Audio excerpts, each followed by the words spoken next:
আসসালামু আলাইকুম ভিউয়ার্স। তো আমরা কিন্তু ওই খামারের মুরগি যতগুলা মুরগি আছে সবগুলা ভ্যাকসিন করে আসা করছি। তো এই ছোট খামারে এখন আমরা মুরগিগুলা ভ্যাকসিন করব। তো আমরা এই সামান্য কয়েকটা মুরগি এখন ভ্যাকসিন করছি। তো ভ্যাকসিন করার প্রসেসটা আপনাদের একটু তুলে ধরি। তো একটা মগের মাঝে একটু পানি নেবেন, তাতে বরফ রাখবেন যাতে একটু পর পর ভ্যাকসিনটা হিট হয়ে গেলে বা গরম হয়ে গেলে ভ্যাকসিনটা ঠান্ডা করতে পারেন। তো এই দেখেন পেপার টেনে রাখছি, ওইখান থেকে মুরগি ধরতেছি, ভ্যাকসিন করতেছি এবং পেপারের উপর ছাড়তেছি। এই যে দেখেন 2-1 ফুটা যা পড়ছে, এগুলো যাতে পেপারের উপর পড়ে এবং পেপারটা আমরা পরে বাইরে ফালাই দিব। কারণ এরকমভাবে যদি আপনারা করতে পারেন তাহলে আলহামদুলিল্লাহ কোনো রোগ ব্যাধিতে আক্রান্ত হবে না মুরগিগুলো সুস্থ থাকবে, সবল থাকবে, ভালো থাকবে। তো দেখতে পাচ্ছেন এখানে আমাদের মুরগি আছে 225 পিস। তো আমরা এখন সবগুলাকে ভ্যাকসিন করবো ইনশাল্লাহ।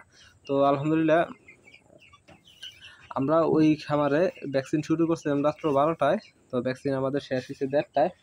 তো এখন 1:30টার উপরে বাজে আমরা এই খামারে ভ্যাকসিন শুরু করলাম। আল্লাহ জানে কতক্ষণ শেষ হয়। তো আল্লাহ ভরসা আমরা এই খামারে ভ্যাকসিন করতেছি, প্লাস আরও কার্যক্রম আছে। আমরা যেখানে মুরগিগুলো রাখছি সবগুলা এখানে শিফট করে দিব আমাদের মুরগি। তারপর খাদ্যগুলা পানিগুলা সব একদম যেই ডিরেকশনে সাজাইবো এবারে আজকের এইভাবে একদম শেষ পর্যন্ত চলবে ইনশাল্লাহ। তো আমরা সব কিছুই আপনাদের সামনে তুলে ধরার চেষ্টা করব এবং এই মাঝখানে যে শীটটা আছে এটা আজকে তুলে দিব। আমরা কিন্তু ওই খামারের যে মাঝখানে বেড়াটা ছিল বা শীটটা ওটা তুলে দিয়েছি একদম।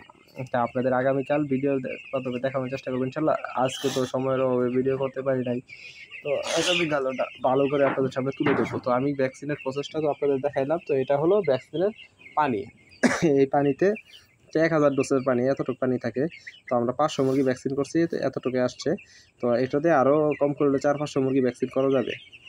তো আমরা এখানে আর মাত্র 200 মুরগি ভ্যাকসিন করব, তাহলে আলহামদুলিল্লাহ এটার কাজ শেষ আমাদের। তো এটাতে আপনারা সবসময় 500 মুরগি তুললে 500 ডোজ নেবেন এবং 1000 মুরগি তুললে 1000 ডোজ নেবেন। 1000 ডোজটার দাম একটু বেশি আর 500 ডোজটার দাম একটু কম। তো আশা করি বুঝতে পারছেন মোটামুটি তফাৎটা। তো আপনারা যারা ছোটো খামারি আছেন তারা অবশ্যই 500 ডোজ কেনার চেষ্টা করবেন আর ভ্যাকসিনগুলো অবশ্যই করবেন। কারণটা হইতেছে একবার যদি ভ্যাকসিন না করেন আর আপনার মুরগিতে যদি একবার গাম্বুরো বা রানীক্ষেত রোগে আক্রান্ত হয় তাহলে কিন্তু পুরা খামার শুধু শেষ হয়ে যাবে। ওই ক্ষেত্রে কিন্তু আপনার মানে হতাশ হওয়া ছাড়া আর কিছু করার থাকবে না। এই বিষয়গুলো আপনারা অবশ্যই লক্ষ্য রাখবেন যাতে মুরগিগুলো এই ভ্যাকসিনগুলো সঠিকভাবে করা হয়। আপনারা এত টাকার মুরগি পালবেন, কিপটামি করে যদি 200-400 টাকার ভ্যাকসিন না করার জন্য যদি মুরগি রোগে আক্রান্ত হয়ে যায় তাহলে কিন্তু বড় সমস্যায় পড়ে যাবেন। আমরা কিন্তু খামারে মুরগি পালন করি ঠিক আছে, কিন্তু আমরা কোনো বাড়তি কোনো ওষুধ খাওয়াই না, ভেজাল কোনো কিছু খাওয়াই না। আপনাদের সামনে সবই কিন্তু আমরা তুলে ধরি ইনশাআল্লাহ। আপনারা কিন্তু অবশ্যই দেখেন যে আমরা কিন্তু একদম সর্বোচ্চ কম ওষুধের মধ্যে মুরগিগুলার একদম বেশ শেষ করে দেওয়ার চেষ্টা করি। আমরা এক পাশে কোনো ওষুধ তেমন খাওয়াই না বললেই চলে। তো আলহামদুলিল্লাহ আল্লাহ তাআলার কাছে শুকরিয়া, আমাদের মোটামুটি লসও হয় না কখনো।